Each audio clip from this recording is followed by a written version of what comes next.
In 1977, the great powers' attention shifted to the Horn of Africa. As regimes changed, so did alliances. The Soviet Union and the United States switched sides easily.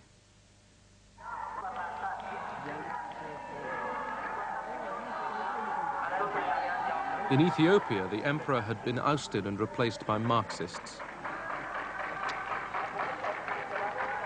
Moscow had a new ally, Colonel Mengistu Haile Mariam.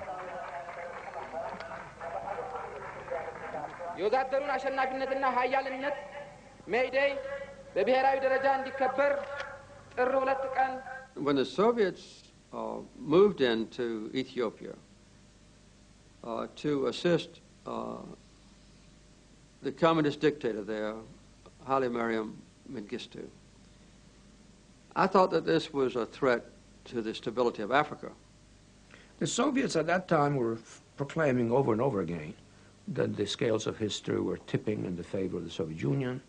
The Soviet Union would outstrip us in economic performance. The Soviet Union was getting a strategic edge. The Soviet Union was riding the crest of the so-called national liberation struggles. The new regime in Ethiopia turned against America.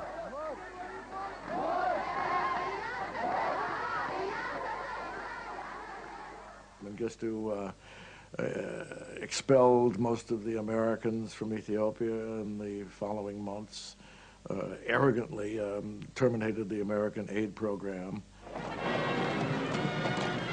Neighboring Somalia had been a Soviet ally for years. Somalia's army was equipped with Soviet weapons.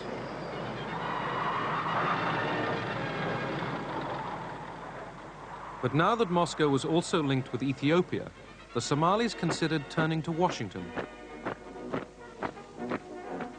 They had very little chance of getting American full support. But they knew that if they tried to present themselves as anti-Soviet, they would improve their chances. The Somalis turned against the advice of their Soviet ally and prepared for war with Ethiopia.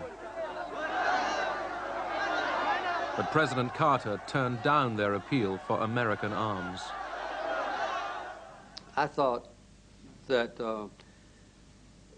Somalia should not be permitted to succeed in trying to take Ethiopian territory, and I refused to give the Somali government any weapons.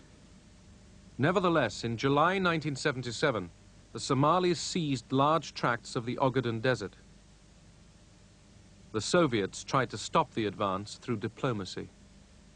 Gromyko suggested joint mediation with the Americans. But Brzezinski rejected that, saying it would have legitimized the Soviet presence in the Horn of Africa. Brzezinski felt that the American presence was legitimate everywhere, but the Soviet presence wasn't.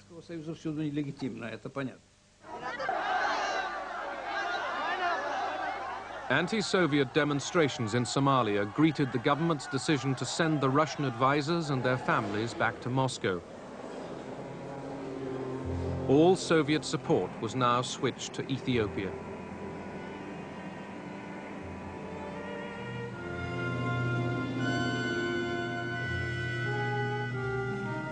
The Soviet Union began shipping in weapons and 15,000 troops to fight in Ethiopia. The troops were Cuban.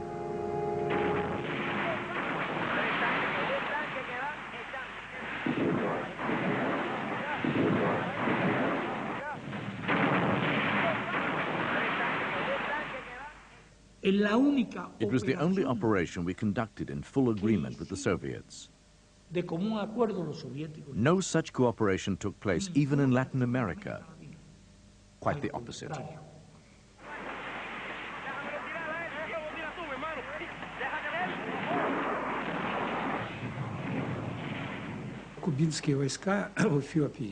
The Cuban troops in Ethiopia played a very important role.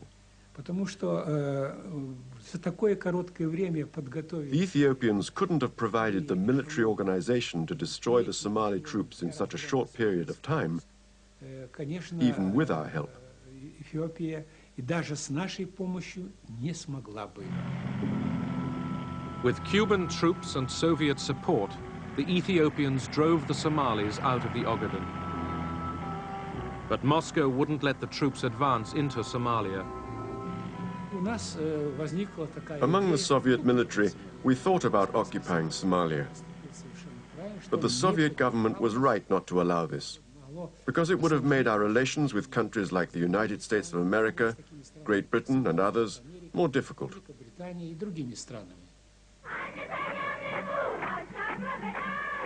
Mengistu Haile Mariam basked in glory.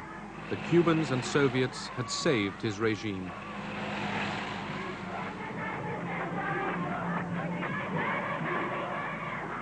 In Washington, some saw the victory as proof that the Soviets were abusing détente. The Horn of Africa was not important to America as of itself, but it was important as a measure and a test of how the Soviets were interpreting détente. Quarrels about the Third World were getting blown out of all proportion. These disputes about Africa, Angola, Ethiopia and Somalia. None of them were worth it. 20 years later, no one even remembers who was doing what.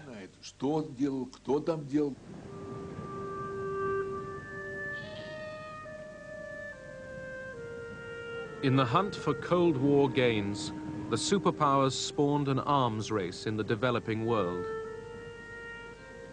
Their solemn promises of restraint were blown to the winds.